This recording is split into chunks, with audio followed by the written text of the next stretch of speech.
Hey there, I'm going to be chopping with some knives today, my 4 kind of big chopper knives, and we'll see which one does the best. So we've got the, well, one's an axe. We've got the cold steel Trailmaster, we've got the Fallkniven A1, we've got the Spyderco Rock, and we've got a Gransfors outdoor axe. My predictions will be the outdoor axe will be the best, the Rock probably second, Trailmaster then the A1, but we shall see. So that's in terms of how much they actually take out. 30 seconds of chopping, so each one will have a different, because sometimes it's easy to do lots of chops with a lighter tool and it's not as fatiguing as a few chops with a heavier tool. So I just went 30 seconds of time to do as much as you could with the tool. I don't know, science. But let's get into it and we'll have a little nice result shot and it'll be all cool. So let's get chopping.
Alrighty, let's have a look at the first result from my silly little video. This is the A1. The A1 did pretty well. It is shortest out of all of them.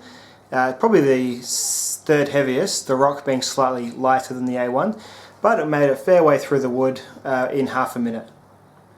Moving along is the Rock.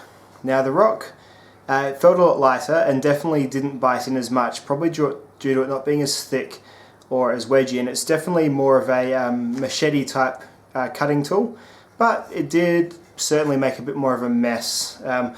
It was easier to get the V going with all the other blades except for the Rock. It's probably just so light in hand, you sort of lose that purpose on each chop, but still made a reasonable effort as well. Probably the weakest of the 4. Turning it over, let's look at the Trailmaster. Trailmaster did pretty good. These heavier blades really started knocking the vise. I had the vise dialed in about as hard as I could get in terms of swivel, but even still. But as you can see, didn't make was certainly no slouch on the heavy chopping.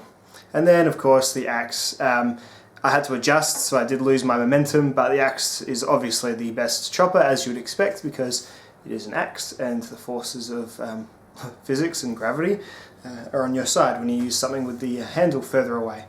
the longer strike. So that was the Gransfors outdoor axe. Certainly easiest to use as well. In terms of comfort, well, I think the most comfortable one to use was obviously the Gransfors outdoor axe. There's just way less shock, and your hand is way further from the material that is getting shocked. The wood transfers the forces much more evenly across the whole handle. It's obvious that the axe is going to be more comfortable, so axe is the clear winner of this test in all fronts. Now, the next one was actually the Fallkniven A1 was the most comfortable, because I don't know, I think the handle it's less, see, this is quite hard and it's quite particular, so you do start to feel a bit of pressure here and here just on your hand during sort of consistent chopping. This has sort of the most neutral of all the handles in terms of it's not as rough either. So the cold steel was probably a little bit too rough, I found. Like all this surface area here, it didn't seem to provide any extra grip, because it still felt like the knife was migrating a tiny little bit, but it actually felt less comfortable as well. I think because it's softer, rubberier stuff, it actually sort of moves and makes more heat and friction in your hand. Obviously you're going to be using gloves if you're chopping any longer than 30 seconds, at least I recommend you do. The rock is super comfortable to hold and chop against sort of your lighter stuff, but when you're actually impacting it against wood that's not moving away from it, that has no give in it at all, you do just start to slide, your hand makes micro slides this way, and you do get a little bit sore, and the FRN would give you, I think it would give you a blister in here, wrapping over it eventually. So again, gloves would be best. So yeah, I would probably say most comfortable, second most comfortable, third most comfortable, then the Trailmaster last. None of them are disasters, all good. Trailmaster outperforms this one in terms of actual work done, so hey, maybe you'll be using it for less time.